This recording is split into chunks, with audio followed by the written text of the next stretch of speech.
Buenos días, buenas tardes o buenas noches y bienvenido al podcast Finanzas en un Ibiza, podcast en el que vamos a hablar sobre el dinero, inversiones, libertad financiera y mucho más. Un pequeño espacio dedicado a las finanzas personales en el que compartiremos ideas y diferentes experiencias acerca de este mundo tan desconocido como apasionante. Así que sin más rodeos, ¡comenzamos!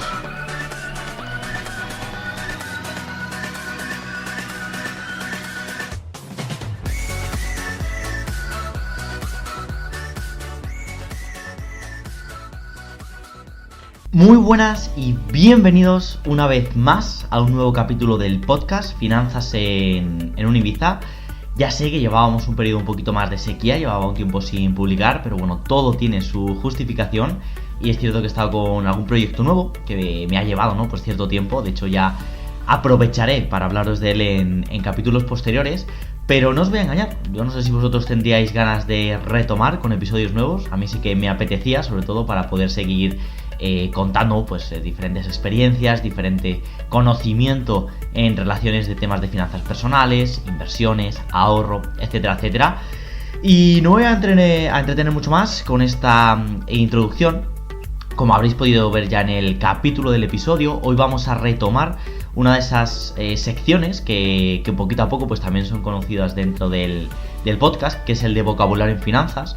Para quien no lo haya escuchado nunca, que ya imagino que quien ha llegado hasta aquí es porque ha visto algún capítulo previo del podcast, en los capítulos de vocabulario en finanzas el objetivo es explicar diferentes conceptos relacionados con algún campo concreto y pues eso, aumentar y ampliar conocimiento en esa rama, que luego suele ser muy interesante para quien esté emprendiendo, para quien esté empezando a invertir. Y en esta ocasión me he querido centrar en el mercado inmobiliario, que es un trabajo, o sea, es un sector que he trabajado un poquito más estos últimos meses. Y como lógicamente, ¿no? Pues profano en la materia, había muchas cosas que desconocía y que he ido aprendiendo estos meses y estas semanas atrás. Y creo que, ¿por qué no? Puede ser también interesante compartir con vosotros. Os aviso también de que lógicamente vendrán capítulos posteriores a este, en los que también hablaremos del sector inmobiliario, que a día de hoy es uno de los que más mueve negocios e inversiones en España y lógicamente pues en otros países y incluso en otros continentes. Dicho esto, vamos a hablar hoy de qué es. Voy a haceros un pequeño inicio introductorio, ¿vale? Para que lo podáis tener en cuenta. Vamos a hablar hoy de qué es la LAU, que es esa ley de arrendamientos urbanos, de qué es la LPH, que es la ley de propiedad horizontal, de qué es el IRPH, que ya veremos que es un índice bursátil, el AJD, que es otro impuesto también interesante que vamos a tener en cuenta, el ITP, que también es un impuesto que, bueno, a lo mejor este sí que os suena un poquito más, porque suele dar bastante guerra en el tema de las transmisiones patrimoniales, que es el IBITNU, que a lo mejor es un poquito más desconocido, pero también es un impuesto muy importante a tener en cuenta, que es el IBI, que lógicamente es otro impuesto. Ya veréis que el sector inmobiliario, al igual que mueve mucho negocio en España, hay una parte importante de impuestos detrás que habrá que tener en cuenta, en consideración, que es el IBIMA o el Incasol, que son dos instituciones diferentes, también importantes dentro del sector inmobiliario, que es el catastro, que es un registro que veremos que es importante también. Lógicamente, como registro, pues ¿qué es el registro de la propiedad?, que es también uno de los más importantes.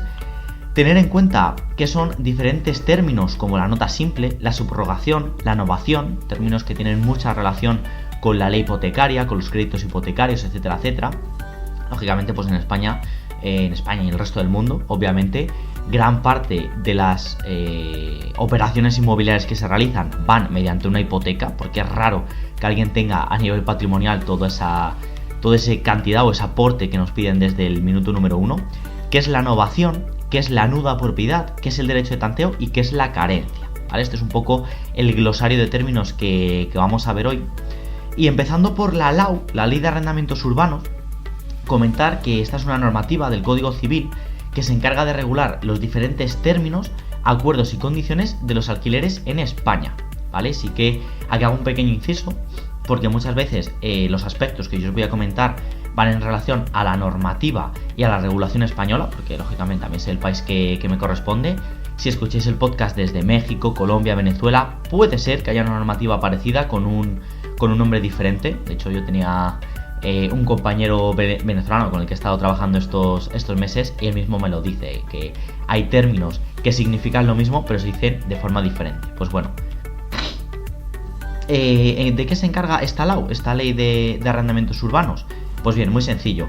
Esta ley comprende aspectos importantes dentro de la normativa que regula los alquileres, como la duración del plazo de arrendamiento, como las limitaciones de la renta, como las condiciones, como el precio pactado. Todo este tipo de, condiciones que determinan un alquiler, un contrato de alquiler, vendrían determinados por esta ley de arrendamientos urbanos. Por eso yo creo que es interesante al menos tenerla en cuenta. De ahí pasamos a la siguiente ley, que es la LPH, la Ley de Propiedad Horizontal. Y en este caso, esta normativa lo que se encarga es de regular la convivencia en una comunidad de vecinos. Lógicamente, la gran mayoría de viviendas también en las que uno reside en España, en Madrid, en otras partes del mundo, vienen a ser bloques de pisos en los que tiene que haber una norma comunitaria. Es decir, igual que una persona, si viviera en mitad del campo, ella sola pudiera hacer lo que le da la gana, bueno, entre comillas, no todo lo que le dé la gana, pero por ejemplo, si quiere poner música a altas horas de la noche, no va a haber nadie que se lo impida. Si quiere a lo mejor cantar, no va a haber tampoco nadie que le ponga ningún tipo de impedimento, aunque lógicamente no está prohibido cantar en casa, pero bueno, si esta persona quiere hacer cualquier cosa en su casa y no influye a nadie alrededor, lo podría hacer con total libertad. Pero por norma general, la gran mayoría de personas tenemos que vivir en comunidades, en convivencia, ¿no? con otros vecinos, y es interesante que haya una normativa que regule esa convivencia.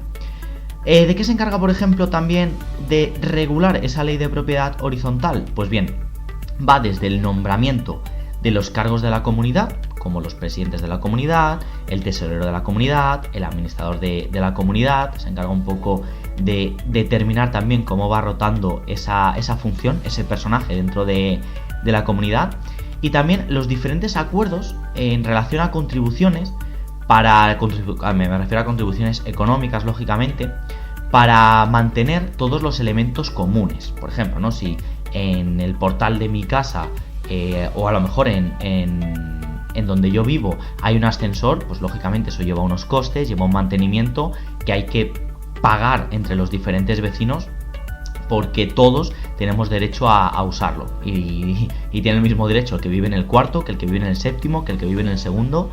Y lógicamente pues eso, tiene que haber una norma que diga que todos que todos tienen derecho a utilizarlo, y que lógicamente todos también tienen el deber de pagar un elemento común, como por ejemplo en este caso puede ser el ascensor. También podría haber elementos comunes, como por ejemplo la limpieza del portal, el cuidado de las escaleras y todo ese tipo de cuestiones que tenemos cuando uno vive en convivencia. Vamos a pasar desde la Ley de Propiedad Horizontal al IRPH, que es otro término que hace referencia al índice de préstamos hipotecarios. Este índice es una referencia estable que se tiene en relación cuando hay que pagar las diferentes tasas de interés de una hipoteca. A lo mejor el IRPH os suena un poquito menos, porque por norma general es el segundo índice más utilizado, por detrás del Euribor. Muy probablemente, si yo os hablo del Euribor, pues lo conoceréis un poquito más, o habréis escuchado términos o incluso las noticias, ¿no? Se están concediendo hipotecas al Euribor más 1, o al Euribor más 0,5, o al Euribor más 2, porque al final es un índice mediante el cual determina la tasa de interés que se pagan los bancos entre ellos, ¿vale? Imaginaros, ¿no? Si yo pago o yo tengo una cuenta en Bankia y me conceden una hipoteca al Euribor más 1%, y Bankia tiene acuerdos con el resto de bancos de que se prestan dineros entre ellos a un 0,5%, yo estaría pagando mi 1% más mi 0,5% adicional en el caso de mi hipoteca. Pues bien, el IRPH es un índice un poquito menos utilizado que el Euribor, que de hecho es el segundo, como os venía comentando, pero que también se utiliza para determinar las tasas de interés de una hipoteca. Del IRPH vamos a pasar al AJD, que es un término que hace referencia a los actos jurídicos documentados, y en esta ocasión el AJD es un impuesto que cobra la administración pública y que grava las hipotecas en España. Como os decía, al final el sector inmobiliario pues, bueno, es un negocio bastante grande y todo lo que venga o tenga relación con hipotecas, intermediación, etcétera, etcétera, pues siempre va a llevar una serie de costes, una serie de impuestos, una serie de gastos. Y el AJD, por si alguna vez lo veis o si estáis en trámites de sacaros una hipoteca, que sabéis que es eso, es un impuesto que grava las hipotecas en España, que se aplica en la escritura notarial y aunque determina también un porcentaje variable, porque vais a ver que aquí es raro que haya un porcentaje fijo, en función de la comunidad autónoma en España, vuelvo a centrarme en la localización geográfica que me corresponde, oscila entre el 0,5 y el 1,5% del préstamo hipotecario, ¿vale? Es un, como os decía, impuesto importante a tener en cuenta, sobre todo porque ya veréis que muchas veces cuando uno va a comprar una casa dice, ostras, me cuesta 100.000 euros y empiezan a salir diferentes detalles que dices, ¿por qué me ha costado la casa 8.000 o 10.000 euros más caro si el precio al que yo la he comprado era este? Pues bueno, normalmente suele ser por todo este tipo de impuestos y de préstamos, digamos, que vamos a tener que pagar por encima del precio de la vivienda que queramos comprar. Además del acto jurídico documentado, del AJD, hay otro término importante, y este sí que es bastante más conocido, que es el ITP, ¿vale? Probablemente sí que habréis escuchado. De hecho, salió hace unos años una serie de noticias en relación al ITP, porque era bastante alto y lógicamente, pues bueno, aquí cada comunidad autónoma lo regula a su manera. ¿Pero en qué consiste el ITP? Pues bien, el ITP viene a hacer referencia al impuesto de transmisiones patrimoniales. En este caso es un impuesto indirecto sobre la plusvalía que genera el valor de la venta de un inmueble, ¿vale? En esta ocasión sí que se aplica en toda España a la hora de realizar cualquier gestión de compraventa inmobiliaria de segunda mano, ¿vale? Porque en caso de que fuera de primera mano habría que pagar el IVA. Y este impuesto se aplica a la parte compradora, lo que os decía, si una casa me cuesta 100.000 euros voy a tener que pagar un añadido por el valor, por la transmisión patrimonial de esa venta, que normalmente va a oscilar entre el 4% y el 10%, y aquí sí que varía mucho en función de la comunidad autónoma. Poniendo un ejemplo real, si en Madrid, por ejemplo, que es la comunidad autónoma que me corresponde, es del 6%, con una bonificación del 10% sobre ese 6%, en caso que fuera una compra de primera transmisión patrimonial, es decir, es la primera vivienda que yo voy a comprar. Si esa vivienda a mí me costara 100.000 euros, tendría que pagar un 6% añadido a esos 100.000 euros, es decir, 6.000 euros más de los que tendría que tener en cuenta, ¿vale? Importante, lo dicho, sobre todo para una persona. Si ya hay alguien que ha comprado una primera vivienda o incluso ha comprado varias para invertir, para alquilar, etcétera, etcétera, ya habrá visto que este es un impuesto que la verdad que siempre suele generar un pago adicional de en torno a 5.000, 10.000, 15.000 euros en función de la vivienda que queramos comprar. Aparte de este impuesto de transmisiones patrimoniales, tenemos otro adicional, sí, yo sé que es una faena, pero por eso quería hacer este capítulo en concreto, que es el IBITNU, ¿vale? El IBITNU también es como se conoce la plusvalía patrimonial, lógicamente depende de cada ayuntamiento, y aquí no depende tanto de cada comunidad, es decir, no depende tanto de la Comunidad de Madrid, de Valencia, de Cataluña, Andalucía, sino que directamente es el ayuntamiento de cada ciudad el que impone el pago a realizar por este tipo de impuestos. Por ejemplo, ¿no? Quien viva en Madrid, pues a lo mejor tiene que pagar un impuesto. Quien viva en Valdemoro tiene que pagar otro impuesto. Si alguien vive en Getafe tiene que pagar un impuesto diferente. Lógicamente no suele haber mucha diferencia, pero aquí es el ayuntamiento de cada municipio quien se encarga de comentar o digamos de establecer cuál es el pago a realizar en este tipo de impuesto. El IBITNU, como os decía, que es el impuesto sobre el incremento del valor de los terrenos de naturaleza urbana, fijaros si tiene nombre redundante, es un impuesto directo que se aplica, como os decía, en España y que actúa sobre el incremento del valor del terreno de un inmueble. Por eso es cada municipio quien se encarga de regularlo. En este caso, este impuesto en una gestión de compraventa le correspondería a la parte vendedora costearlo, y ya que se conoce pues eso, también como plusvalía municipal. Un ejemplo real de este impuesto, ¿vale? Vamos a suponer que yo he vendido una vivienda en 100.000 euros y el ayuntamiento, por una serie de coeficientes, que son cada uno aplica los que más le viene en gana.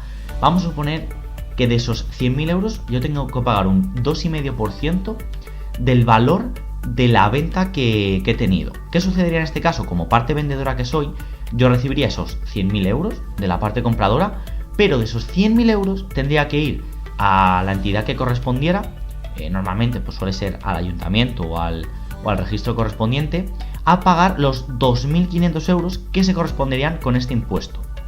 Lógicamente, pues bueno, al final es una forma también que tienen los ayuntamientos de costearse y, por qué no decirlo, de sacar dinero. Pero esto no queda aquí, porque el siguiente impuesto que vamos a ver, que es el IBI, que es el impuesto sobre bienes inmuebles, es un impuesto directo que se aplica y que grava a los propietarios de los bienes inmuebles. Es decir, simplemente por tener una vivienda es un impuesto que yo voy a pagar todos los años como parte de las tasas municipales y me va a cobrar el ayuntamiento que corresponda, bien sea de forma anual, semestral o trimestral. Hasta ahora, fijaros que en una gestión de compra-venta hemos tenido el ITP, el impuesto de transmisiones patrimoniales, encargado de ser pagado por la parte compradora, el IBITNU, que es el impuesto sobre el incremento del valor de los terrenos de naturaleza urbana, costeado por la parte vendedora, y por último, el impuesto sobre bienes inmuebles, el IBI, costeado por directamente el propietario de la vivienda, y este impuesto sí que se paga año a año. Bien, pues vamos a pasar al siguiente término, que sería el IBIMA o el Incasol, ¿vale? ¿Por qué he querido distinguir estos dos términos? Porque aunque pertenezcan al mismo concepto, en función de la comunidad autónoma a la que se sitúe, tienen diferentes nombres. De hecho, es probable que incluso si vives en Galicia o vives en Extremadura o vives en cualquier otra población, en tu zona concreta pueda tener otro nombre. Pero bueno, ¿en qué consiste tanto el IBIMA como el Incasol? Pues bien, el IBIMA, conocido como el Instituto de la Vivienda en Madrid, o el Incasol, conocido como el Institut Català del Sol, son dos organismos municipales que se encarga de hacer frente a las demandas organizativas del Estado a las diferentes comunidades. En este caso, por poner un ejemplo, ¿de qué se encargaría? Pues bien, se encargaría de tomar acciones en situaciones como el arrendamiento o la compraventa de inmuebles. Más fácil todavía, el IBIMA o el Incasol es la institución, digamos, en la que vamos a tener que depositar, en caso de que alquilemos alguna de nuestras propiedades, el mes de fianza, ¿vale? Es, digamos, como la institución que se encarga de poseer o de custodiar esa fianza que el inquilino nos va a poder dejar, ¿no? Digamos que se encarga un poco de dar esa seguridad, tanto jurídica como personal, en todo ese tema de gestiones inmobiliarias y sobre todo en este caso que os comentaba del alquiler. Vamos a pasar, una vez, como os decía, sobre todo el IBIMA y el Incasol son instituciones que dependen de cada municipio, entonces es probable que tengan nombres diferentes en función de donde viváis, pero al final pues eso es una organización que se encarga de dar esa seguridad. De aquí vamos a pasar al catastro, que el catastro es un registro administrativo en el que se incluyen todos los bienes inmuebles, bien sean de carácter rústico, urbano, características especiales como puede ser un terreno, un territorio concreto. ¿Y por qué es importante saber o conocer qué es el catastro? Pues bien, porque es el organismo encargado de regular los diferentes bienes inmuebles. Este registro, que viene regulado por el Ministerio de Hacienda, es un poco igual, como pasaba con el IBIMA o con el Incasol, esa entidad que se encarga de seguridad y decir, vale, yo sé o tengo conciencia de quién o a quién pertenece la gran mayoría de bienes inmuebles o la totalidad de bienes inmuebles de un municipio concreto. ¿Por qué? Porque esto es como todo. Al final, en un negocio que mueve tanto dinero, siempre es probable que alguien quiera reclamar alguna propiedad o algún terreno o algo en concreto simplemente por su cara bonita. Entonces el catastro y el registro de la propiedad, que es justo el término que vamos a ver ahora mismo, se encargarían de regular todo ese tipo de bienes inmuebles. Dicho esto, pasamos al registro de la propiedad, que es un organismo que tiene como fin proteger el tráfico jurídico de los bienes inmuebles. Como os decía, sobre todo el registro de la propiedad se encarga de verificar la titularidad y la situación jurídica de un determinado inmueble. Por ejemplo, me voy a ir en este caso a una vivienda, sería el que se encarga de determinar quién es el propietario, quiénes son los copropietarios e incluso quiénes serían, en caso por ejemplo no de una herencia, los herederos de una propiedad, de un bien inmueble en concreto, sin posibilidad de que pueda venir algún tercero y reclamarlo, porque lógicamente no estaría registrado. Es importante siempre que se realice también un trámite de compra-venta de una vivienda, registrar ese intercambio sí, del bien inmueble o de la propiedad, para que el día de mañana, si hay algún tipo de reclamación, que se pueda justificar. Luego también hay un término importante, que es la nota simple, que es el documento que lógicamente se puede solicitar en el registro de la propiedad, que es también quien se encarga de emitirlo, y esta nota simple refleja la información referente a un bien inmueble concreto, ¿vale? Esta nota simple es de carácter informativo, porque muchas veces dice, ostras, ¿y todo el mundo puede saber quién es el propietario de mi casa? Pues sí, porque como os decía, igual que lo puede solicitar cualquier persona, no suele ser habitual, también os lo digo.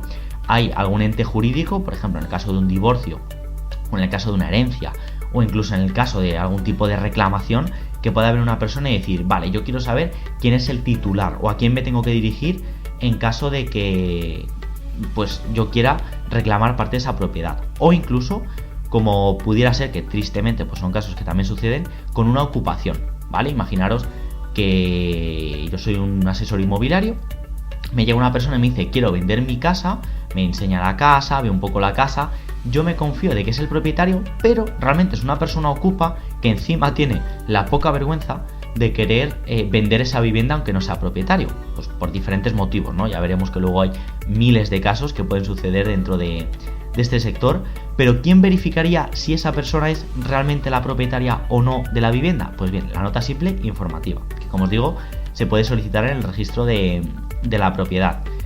Para ir terminando, vamos a ir con diferentes términos asociados también a la ley hipotecaria, como puede ser la subrogación, ¿vale? ¿Y en qué consiste en este caso la subrogación? Pues bien, dentro del sector inmobiliario, porque la subrogación puede hacer referencia a otro tipo de terminología, es el concepto que hace referencia a la modificación de un contrato, generalmente hipotecario, para sustituir a una persona, natural o jurídica, por otra. ¿Y esto qué quiere decir? Que, por ejemplo, imaginemos, ¿no?, que mis padres tienen una hipoteca de 50.000 euros pendientes en la vivienda que compraron hace 10 años por 150.000 euros, ¿vale? Vamos a poner cifras redondas. ¿Qué sucede? Si ellos por lo que sea quisieran irse a vivir a otra localidad por motivos de trabajo o por cualquier otro motivo, y yo quiero hacerme cargo de esa hipoteca para, una vez termine de pagarla, pasar a ser el propietario, ¿qué podría hacer? Pues bien, subrogarme a las condiciones que tienen mis padres, pagar el mismo tipo de letra, el mismo tipo de interés, seguir las mismas condiciones hipotecarias, para el día de mañana, pues eso, terminar de pagarla y ser yo, digamos, el propietario de esa vivienda. Luego hay otro término que es similar, que es el de novación, pero en este caso la novación es la acción por la cual se puede modificar o extinguir una obligación recogida en una hipoteca, con el fin de mejorar las condiciones de estas. Siguiendo el supuesto anterior, ¿vale? Imaginémonos que en este caso mis padres no se van a vivir a otro sitio, pero una vez que tienen 10 años de hipoteca pagada y siguen quedando sus 50.000 euros pendientes, por lo que sea, porque hay una bajada de tipos de interés, porque el Euribor está en mejor condiciones, mis padres quieren negociar con el banco una novación de la hipoteca. Es decir, quieren mejorar las condiciones que tenían previamente. Pongamos un ejemplo, ¿no? Si antes estaban pagando una cuota de 500 euros al mes con una tasa de interés del 3% y a día de hoy esa vivienda vale a un valor diferente por lo que sea, o las tasas de interés han cambiado y en vez de pagar un 3% de tasa de interés anual pueden pagar un 2%, ¿por qué no realizar esa novación? Aquí ya habría que entrar lógicamente en negociaciones con los bancos, justificar el porqué de esa novación y adquirir una mejora de las condiciones de nuestro crédito hipotecario. Casi por último tenemos el concepto de nuda propiedad, del que yo, por ejemplo, también en los últimos años he escuchado hablar un poquito más, porque es cierto que mucha gente quiere aplicar una nuda propiedad, aunque luego es cierto que hay que tener en cuenta diferentes factores. Pero ¿en qué consistiría como tal una nuda propiedad? Pues bien, la nuda propiedad es el derecho de una persona sobre una cosa en relación a lo que viene a ser la propiedad de un bien inmueble, ¿vale? En este caso, pues como propietario, una persona tendría el dominio sobre esa cosa, pero no ostentaría la posesión, ya que se le habría cedido a una tercera parte, en calidad de usufructo. Un ejemplo de nuda propiedad, ¿vale? Para que también pueda ser un poquito más fácil de entender. Muchas veces sucede que, por ejemplo, una persona mayor, que a lo mejor pues, no tiene descendencia, no tiene herederos, que tenga a lo mejor 80, 90 años, sabe que su esperanza de vida, por norma general, no va a ser superior a los 100 años. ¿Qué suele suceder? Que si por lo que sea tiene una pensión bajita o quiere simplemente tener una compensación económica por la vivienda, por la propiedad que ha tenido durante mucho tiempo, o sea, entiéndase que esta persona tarde o temprano va a querer vender su vivienda, pero la quiere vender en vida. ¿Por qué? Para poder seguir disfrutando del uso de esa vivienda, aunque la propiedad le corresponda a una tercera persona.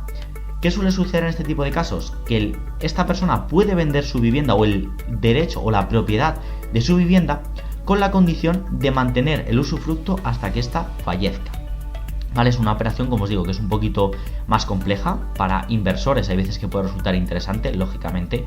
Siempre hay que analizarla con detenimiento.